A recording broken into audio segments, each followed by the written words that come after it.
Salut, c'est JP de Comtoise Radio. Ce dimanche, c'est la première édition du Lux Trail. Des courses, une marche nature familiale et accessible. Départ dès 9h30 au stade Maroselli de Luxeuil, avec en plus un village départ arrivé avec des stands ludiques, des ateliers radio avec Comtoise Radio et une buvette caritative. On se retrouve au Lux Trail ce dimanche. Comtoise Radio, l'actu dans les Vosges saunoises. Jean-Pierre Poinceau. Bonjour, sensibiliser et faire activer leur espace santé aux habitants, c'est le but de cette opération de la CPTS Luxeuil-Vosges saunoise. Ça sera ce vendredi de 8h30 à 17h30 dans la galerie d'Auchan à Luxeuil. Jérôme Fèvre, coordinateur de la CPTS Luxeuil-Vosges saunoise. C'est un carnet de santé numérique qui centralise le profil médical, les antécédents médicaux, taille, poids, allergie, groupe sanguin, traitement en cours et des données de santé, les ordonnances, les comptes rendus d'analyse, de radiologie, d'hospitalisation. Il y a aussi un outil de messagerie sécurisée pour échanger avec les professionnels de santé des patients et un agenda qui regroupe les rendez-vous médicaux, rappels de vaccins, tests de dépistage, campagnes de prévention, etc. Le but, c'est d'améliorer le parcours de soins des patients pour gagner du temps, pour que chaque professionnel soit au courant des antécédents du parcours du soin du patient. L'espace santé, on n'a plus besoin de se déplacer avec l'ensemble des documents papier, analyses, comptes rendus médicaux, etc. Et surtout, il y a un intérêt aussi, en cas d'accident ou de situation urgente, les secours pourront faire rapidement les bons choix en accédant à vos données médicales, groupe sanguin, antécédents médicaux, allergies, traitements en cours. À Sceaux, les gendarmes lancent un appel à témoins après la disparition jugée inquiétante d'un homme de 56 ans, domicilié à Vesoul. Il n'a plus donné signe de vie depuis le jeudi 15 mai. Sa voiture en panne a été retrouvée garée le long de la RN 57 entre Luxeuil et Vesoul. Son téléphone est éteint et ses proches sont sans nouvelles. Depuis plusieurs jours, d'importants moyens de recherche ont été mobilisés. Patrouilles, drones, hélicoptères, équipes cynophiles et motards. La photo et les liens pour contacter la gendarmerie sont sur notre page Facebook Comtoise Radio. Vendredi, c'était la soirée de remise des chèques aux entrepreneurs qui bénéficient du prêt d'honneur suite à la création de leur entreprise. C'est avec Initiative Haute-Saône. Il y a eu 12 lauréats et plus qu'un chèque, c'est un véritable accompagnement qui est proposé. Lise Kurdiban, présidente de l'association Initiative Haute-Saône. L'objectif premier quand même de cette soirée, c'est vraiment effectivement la mise en relation, parce qu'on sait que quand on passe d'un statut de salarié à entrepreneur, on peut parfois se retrouver un petit peu seul.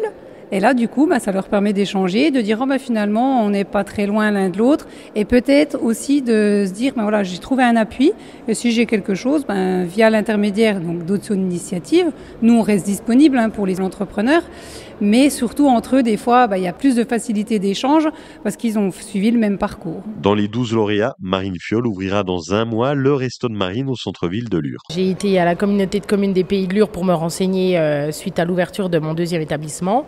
Et c'est eux qui m'ont aiguillé vers Initiative Haute-Saône pour avoir un accompagnement financier à taux zéro et aussi au niveau de la comptabilité, de la gestion et tout ce qu'on peut chercher quand on ouvre une société. Au-delà du service qu'on a besoin, c'est des gens qui sont humains, on peut discuter de tout.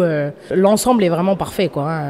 On s'attache à des gens comme ça, quoi. Les inscriptions à l'accueil des périscolaires pour le Pays de Luxeuil sont ouvertes pour l'année 2025-26. Infos et démarches sur le site paysdeluxeuil.com ou en contactant votre accueil de loisirs. Pour les enfants déjà inscrits cette année, le report est automatique. Une réunion d'information est prévue samedi 7 juin à 9h30 à Froide-Conche, au Môme du Brechin. La jeunesse, la transition écologique, deux sujets, deux problématiques communes pour la communauté de communes du Pays de Lure et le Togo. Alors si cela peut paraître surprenant au premier abord, c'est bien le cas. Les deux délégations se sont rencontrées en 2023 au Salon des maires à Paris et ils travaillent ensemble depuis tout ce temps. La délégation togolaise était dans le Pays de Lure il y a quelques jours et Isabelle Arnoux, présidente de la Comcom du Pays de Lure, souhaite partager les bonnes pratiques qu'elle a pu voir au Togo. Je suis allée dans les écoles, j'ai parlé aux enfants, les classes comportent au minimum 60 élèves là-bas, parfois 80. Malgré ça, on a senti une envie d'apprendre. Je me suis dit qu'il serait bon que les enfants de France connaissent ce mode de vie, notamment sur la question des déplacements pédestres. Parce qu'ici en France, si on n'amène pas les enfants en mode drive devant l'école, les parents sont presque scandalisés aujourd'hui. Et puis, les Togolais participent fortement à la vie de leur commune. Ils sont très engagés, notamment sur la transition écologique pour nettoyer, entretenir, planter des arbres. Ces deux aspects-là m'ont beaucoup séduit, m'ont amené à réfléchir sur l'idée de possibles échanges sous la forme de volontariat